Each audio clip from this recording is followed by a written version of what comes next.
بسم اللہ الرحمن الرحیم۔ مشکات شریف کا آج تیسرا درس ہے۔ کتاب الایمان کی دوسری حدیث ہم بیان کریں گے۔ حضرت ابن عمر رضی اللہ تعالی عنہ اس حدیث پاک کو روایت کرتے ہیں، قال رسول اللہ صلی اللہ علیہ وسلم بنی الاسلام علی خمس۔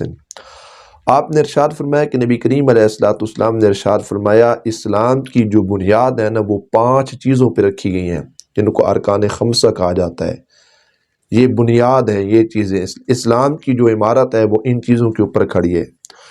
پہلی چیز حضور علیہ السلام نے ارشاد فرمایا کہ اس بات کی گواہی دینا اللہ الہ الا اللہ وان محمدن عبد و رسولہ، کہ اللہ ایک ہے، اس کے علاوہ کوئی معبود نہیں، اور محمد صلی اللہ علیہ وسلم اللہ کے بندہ خاص، بندہ کامل اور اللہ کے سچے رسول ہیں۔ اور آگے نبی کریم علیہ السلام نے ذکر کیا وَإِقَامِ الصَّلَاةِ، اس کو دونوں اعراب کے ساتھ پڑھا جائے گا، یا وَإِقَامِ الصَّلَاةِ وَإِيتَاءِ الزَّكَاةِ وَالْحَجِّ وَصَوْمِ رَمَضَانَ، کہ یا تو پیش کے ساتھ یا پھر کسرہ کے ساتھ، یا اس طرح پڑھ لیں وَإِقَامِ الصَّلَاةِ وَإِيتَاءِ الزَّكَاةِ وَالْحَجِّ وَصَوْمِ رَمَضَانَ، کہ حضور علیہ السلام نے فرمایا کہ اس بات کی گواہی دینا کہ اللہ ایک ہے، محمد صلی اللہ علیہ وسلم اللہ کے سچے رسول ہیں، اسی طرح نماز کو ادا کرنا، زکوٰۃ ادا کرنا، حج کرنا اور رمضان شریف کی روزے رکھنا۔ حج کے اندر استطاعت کا ہونا یہ ضروری ہے۔ یہ 5 چیزیں ایسی ہیں جن کے اوپر اسلام کی پوری عمارت کھڑی ہے۔ محدثین نے یہاں پر ایک بات کی ہے کہ ان میں سے اگر کسی شخص نے کسی چیز کا انکار کیا تو وہ شخص دائرہ اسلام سے خارج ہو جائے گا۔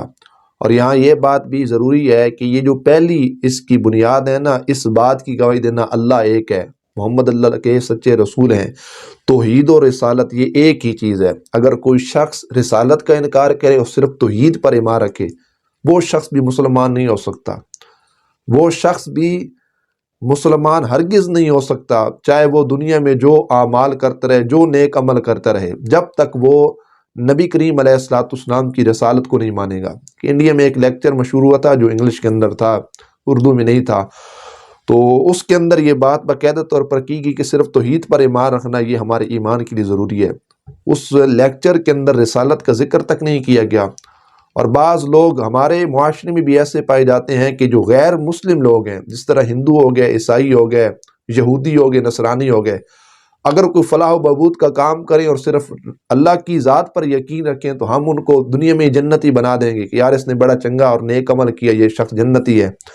تو ایسا ہرگز نہیں ہوتا۔ توحید پر ایمان تب کامل بنے گا جب توحید کے ساتھ نبی کریم علیہ السلام کی رسالت پر بھی ہم ایمان رکھیں گے۔ تو بہرحال یہ 5 چیزیں جو ہیں یہ اسلام کے لیے ضروری ہیں۔ ان الدین عند اللہ الاسلام، اللہ کے ہاں مقبول ترین جو دین ہے وہ صرف دین اسلام ہے۔